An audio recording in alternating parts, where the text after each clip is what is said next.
Shalom Bapak Ibu Saudaraku yang terkasih di dalam Tuhan. Pada kesempatan hari ini kita bersyukur pada Tuhan karena Tuhan berikan kesempatan untuk merenungkan kebenaran firman Tuhan. Biarlah setiap kita sungguh disapa kebenaran firman Tuhan. Namun sebelum kita bersama-sama merenungkan kebenaran firman Tuhan, sebelumnya saya ucapkan selamat tahun baru Imlek 2022. Biarlah kebahagiaan sejati dari Kristus senantiasa menaungi setiap kita. Baik Bapak Ibu, kita akan bersama-sama masuk di dalam doa. Sungguh kami ucap syukur padamu ya Tuhan, karena Tuhan begitu baik kepada kami. Di masa-masa orang-orang Tionghoa merayakan Imlek, kami Tuhan berikan kesempatan bersama-sama merenungkan kebenaran firman Tuhan. Tolonglah Tuhan agar kebenaran firman Tuhan ini sungguh memberikan kekuatan dalam hidup kami. Persiapkan diri kami sehingga kebenaran firman Tuhan ini meneguhkan kami, menolong kami, sehingga iman kami semakin kuat dan kami menjadi pelaku-pelaku firman Tuhan. Di dalam nama Tuhan Yesus kami ucap syukur dan berdoa. Amin. Bapak Ibu Saudaraku yang terkasih di dalam Tuhan, hari ini kita akan bersama-sama merenungkan kebenaran firman Tuhan yang terdapat dalam Efesus pasal 2 ayat 1 sampai dengan ayat yang ke-10. Saya akan bacakan bagian firman Tuhan ini. Kamu dahulu sudah mati karena pelanggaran-pelanggaran dan dosa-dosamu. Kamu hidup di dalamnya karena kamu mengikuti jalan dunia ini. Karena kamu mentaati penguasa kerajaan angkasa, yaitu roh yang sekarang sedang bekerja di antara orang-orang durhaka. Sebenarnya kamu dahulu semua juga terhitung di antara mereka ketika kami hidup di dalam hawa nafsu, daging dan menuruti kehendak daging dan pikiran kami yang jahat. Pada dasarnya kami adalah orang-orang yang harus dimurkai, sama seperti mereka yang lain. Tetapi Allah yang kaya dengan rahmat, oleh karena kasih-Nya yang besar yang dilimpahkannya kepada kita, telah menghidupkan kita bersama-sama dengan Kristus. Sekalipun kita telah mati oleh kesalahan-kesalahan kita, oleh kasih karunia kamu diselamatkan. Dan di dalam Kristus Yesus, Ia telah membangkitkan kita juga dan memberikan tempat bersama-sama dengan Dia di surga. Supaya pada masa yang akan datang, Ia menunjukkan kepada kita kekayaan kasih karunia-Nya yang melimpah-limpah sesuai dengan kebaikannya terhadap kita dalam Kristus Yesus. Sebab karena kasih karunia kamu selamatkan oleh iman, itu bukan hasil berusahamu, tetapi pemberian Allah. Itu bukan hasil pekerjaanmu. Jangan ada orang memegahkan diri. Karena kita ini buatan Allah, diciptakan dalam Kristus Yesus untuk melakukan pekerjaan baik yang disiapkan Allah sebelumnya. Ia mau supaya kita hidup di dalamnya. Bapak Ibu Saudaraku yang terkasih dalam Tuhan, perenungan kita pada hari ini yaitu percakapan imajiner dengan Rasul Paulus. Kita akan bersama-sama merenungkan percakapan ini, Baik. Apa kabar Pak Paulus? Baik, terima kasih. Saya bersyukur pada Allah yang kaya dengan rahmat. Oleh karena kasih-Nya yang besar, yang dilimpahkannya kepada saya dan kepada kita semua. Oleh karena kasih karunia kita diselamatkan. Sebegitu besar keyakinan Anda pada kasih karunia yang menyelamatkan. Tentu saja, saya tahu seperti apa keadaan saya berjumpa dengan Kristus. Sejenak Paulus terdiam. Tuhan begitu baik kepada saya. Selanjutnya dengan suara dalam penuh makna. Saya benar-benar malu jika mengingat bagaimana gigihnya saya membela agama saya. Saya pikir dengan cara demikian membela Tuhan saya. Padahal sebenarnya siapa kita sehingga dapat membela Tuhan?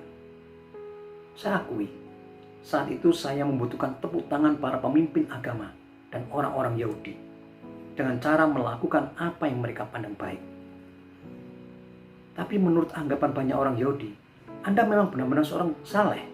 Ya, saya pikir dengan cara mentaati hukum Taurat, saya mendapatkan perkenanan Allah. Ternyata saya keliru. Jika kita melakukan kewajiban agama hanya untuk mendapatkan perkenan Allah, bukankah itu pamrih namanya? Selain itu, siapa yang sanggup memenuhi standar kebajikan Allah? Tidak ada, bukan?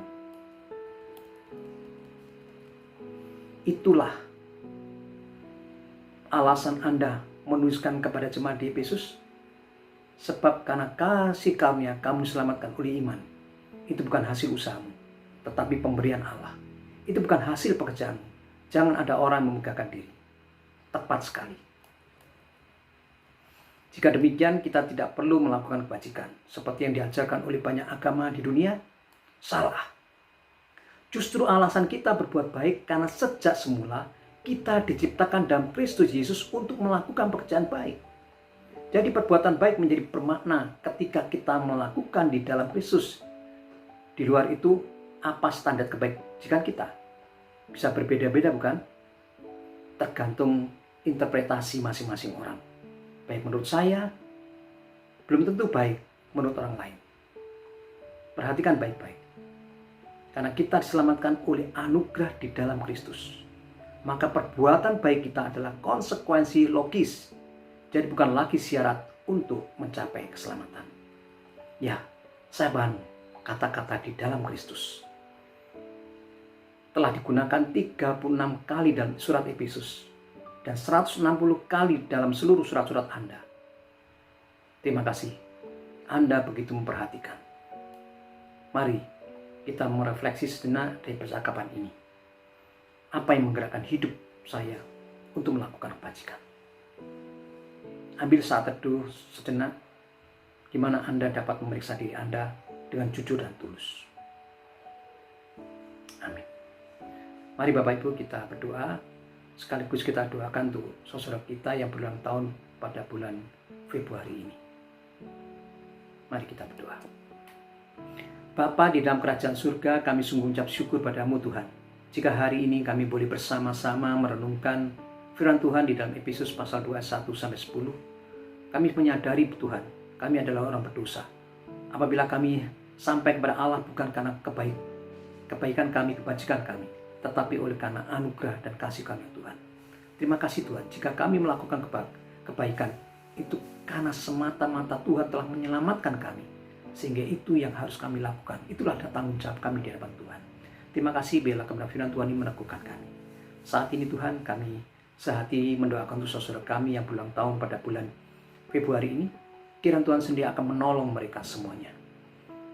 Kami berdoa Tuhan untuk saudara Edwin Iwan Gunawijaya, saudara Andreas Siswanto, saudara Cindy Fibriani Santoso, hamba-Mu sendiri, Bapak Wandung, Ibu Feni Viviana Suyanto.